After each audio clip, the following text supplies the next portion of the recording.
Welcome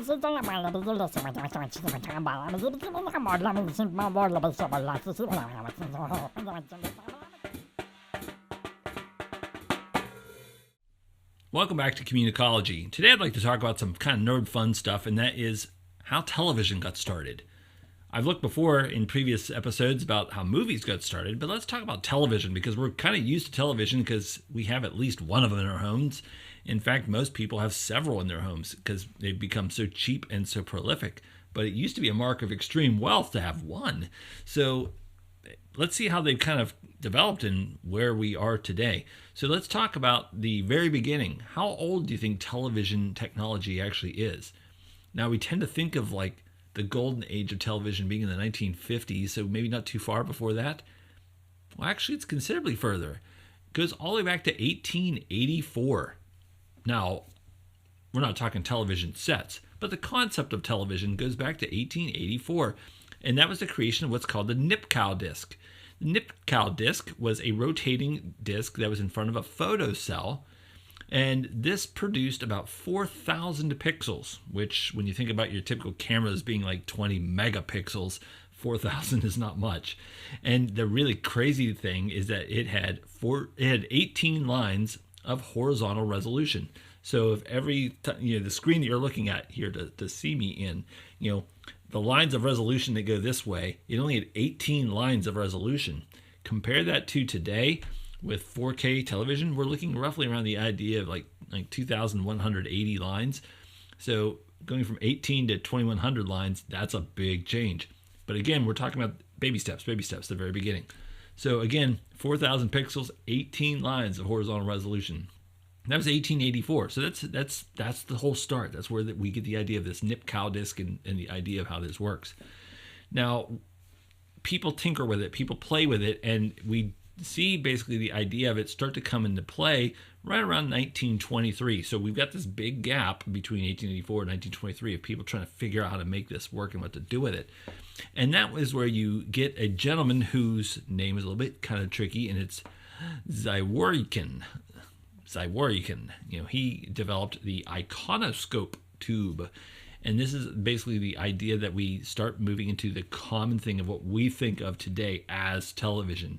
So the iconoscope tube in 1923. And then you see in 1925 a guy by the name of Bayard who takes the Nipkow disc and starts to refine it and figures out how to send television images across the Atlantic Ocean, which he manages to do in 1928, which is kind of crazy to think about. So the first time we're sending actual television signals was 1928. Now, radio obviously is way before this, but again, television. So if they figure if we can send radio waves, why can't we send vision too? Which is a really neat thing to think about, how they piggybacked off the radio idea. So then we move a year later, 1929. We see Zworykin going to the radio powerhouse known as RCA, which we're familiar with that as mostly like an appliance builder now.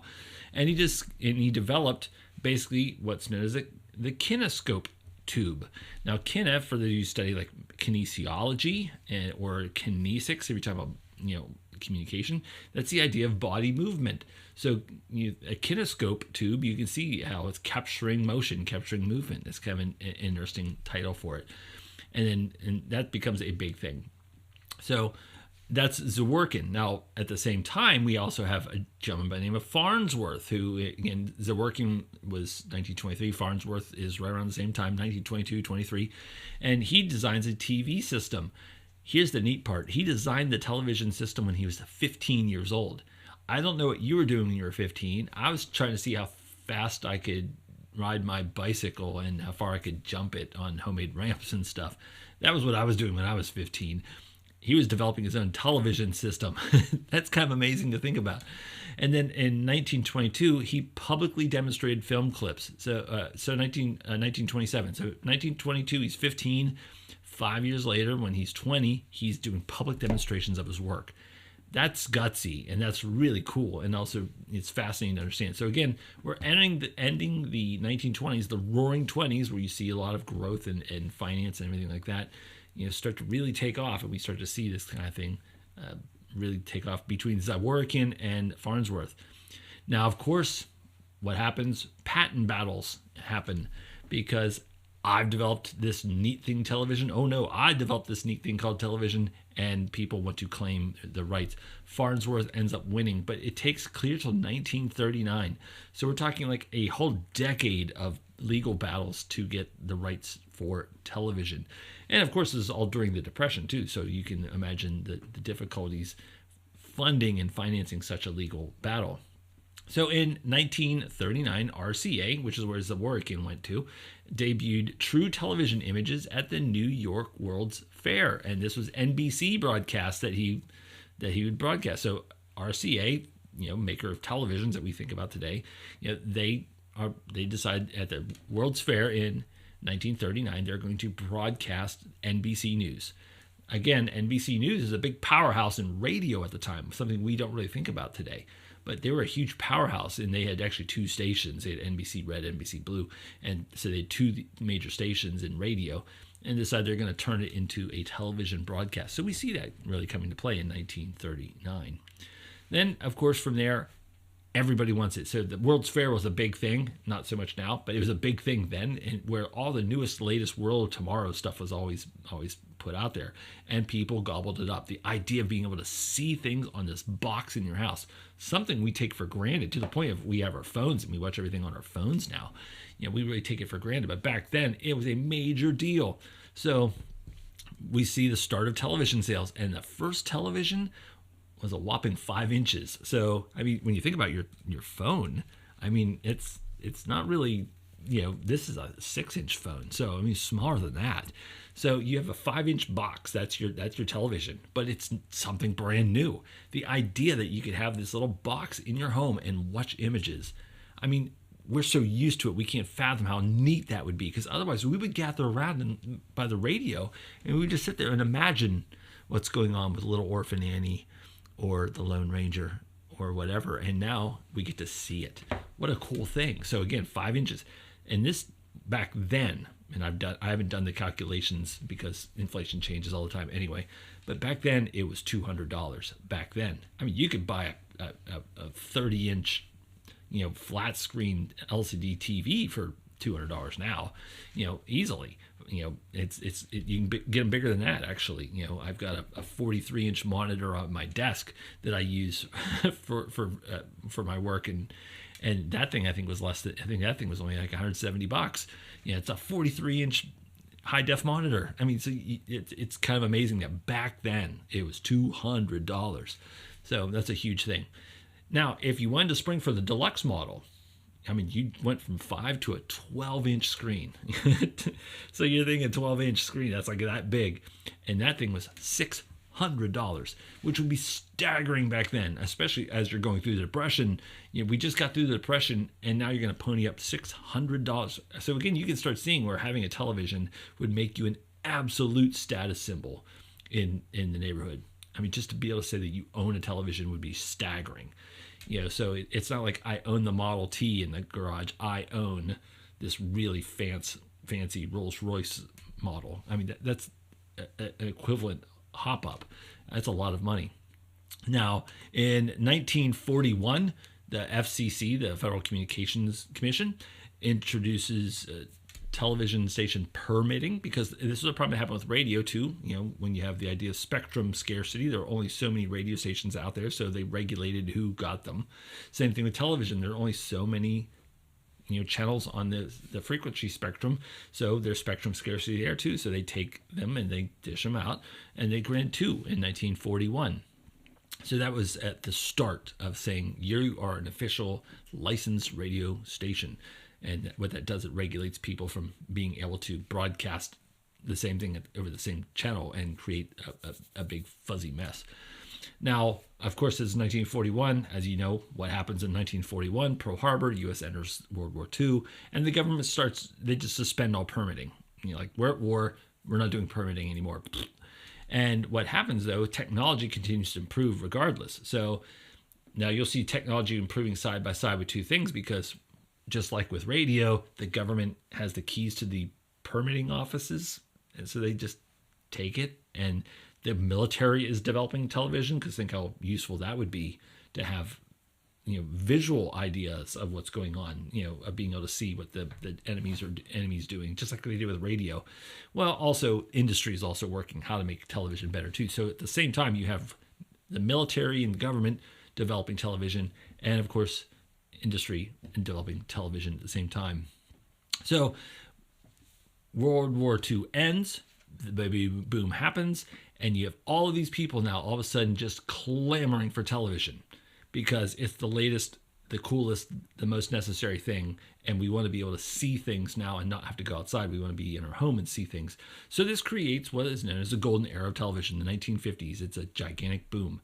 Now the decade started, to give you some ideas on numbers, the decade of the 50s started with 108 stations. So again, permitting starts up after World War II. So there were two going into World War II. Then after World War II ends to the beginning of the 50s, we're looking at about 108 stations. And that 108 stations serviced about 17 million people. Now, when you end a decade later, we went from 108 to 559 stations and covering 90% of the population. So going from 17 million to 90% of the population in just one decade. That shows the growth. I mean, that the hunger that people had for television. And it's a really fascinating thing to think about too, because I mean, for a medium to grow that fast, you need to have absolute desire for it, and people wanted that. People wanted it very badly, so it grew. And here's another thing, because we think about baby boomers, right, as in like this huge growth of population at the time. During the decade of the 50s, more televisions were sold than children born. So we're talking 70 million televisions versus 40.5 million children. So the real baby boom of the 50s were the televisions that were born into the society. I mean, that's amazing to think about, how many people were out there buying televisions. Now we think of today, like people go out there and buying, but can you imagine the idea that we sell more televisions than people even being born? That's just a mind-blowing stat to think about. And of course, with television being created, it just like it did with radio and with actually going back even print, whenever we started coming up with books and magazines, the same kind of basic idea. As soon as you move into a growth of television, you have a growth of all of these different genres that come about. So instead of just broadcasting the news, like that first NBC News thing at the New York World's Fair, you figure, well, let's have Westerns. Because we have those in the movie theater, why can't we have them on television? Well, let's have comedies, because they have them in the movie theater, why can't we have them on television? And sports events, why not on television? So you can see, that we're taking things from the movie theater and moving it onto television. So let's expand our genres and that kind of stuff. So then we end up seeing, also in the 50s, another big thing that we've come to know and think of, and we take for granted, is the idea of cable. So in 1951, AT&T, which is again, they're known for, cell phones now, but AT&T back then, is American Telephone and Telegraph. So they're known for telephone and telegraph. So they already own poles and they're stringing lines all over the country for their telephone and telegraph work. So why not do coax cable too? So they create a national coax and microwave network for distribution of television across the U.S. So we start seeing the concept of being able to get television to the masses as early as 1951. So we don't think of, we tend to think of cable being more of like a thing of like really the 80s of a big boom in cable, but we're tracing it all the way back to 1951 with AT&T. Again, we think of them today with like, AT&T and iPhones and all that stuff. But again, going back to their telegraph and telephone days, they've already strung the wire for television. How hard is it to keep stringing more stuff, or all the stuff for telephones? So why not keep stringing more wire for television?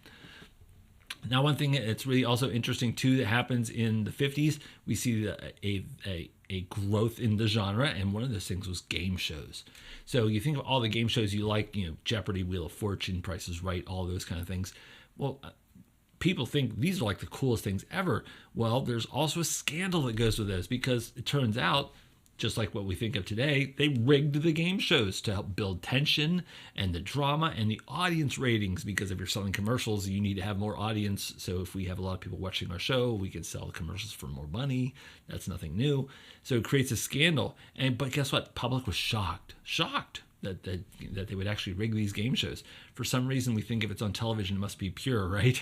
So that was the thing that happened. They thought it was pure stuff. Like this can't be real. So there was actually congressional hearings over that. Can you imagine having congressional hearings over like The Bachelorette because the wrong girl got picked at the end or the wrong guy got picked at the end of Bachelor and Bachelorette, those shows? Or the person we didn't think that should have won ended up winning Survivor or something. And it's like, I mean, that's crazy they'd have congressional hearings, but that's what they did. That's how shocked the people were about it.